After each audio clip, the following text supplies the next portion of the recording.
সুন্দরবনের মানুষ এখনও বাজার করার পর এই মাঠ দিয়ে যাতায়াত করে।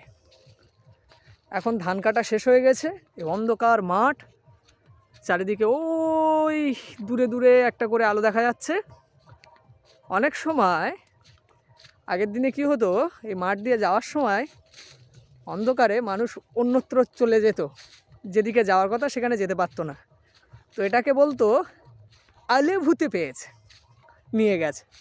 আসলে ওগুলো পরবর্তীতে বইয়ে যেগুলো জানা গেছে, যেগুলো মিথেন গ্যাস আগে প্রচুর উৎপন্ন হতো, সেগুলো বাতাসের সংস্পর্শে আসলেই আলো জ্বলে উঠতো। তো মানুষ সেই আলো দেখেই ওই দিশায় চলে যেত। তো এখনও এই অন্ধকারে মাঠ দিয়ে যাতায়াত হয়। আমরাও আজকে মাঠ দিয়ে যাচ্ছিলাম, কিন্তু আমাদের এখনও আলে ভূতের সঙ্গে এখনও দেখা হয়নি। যদিও আমার পেছনে দুখানা ভূত আসছে, হ্যাঁ, সেটার এখন দেখা যাক কত দূর কোথায় যাই আমরা।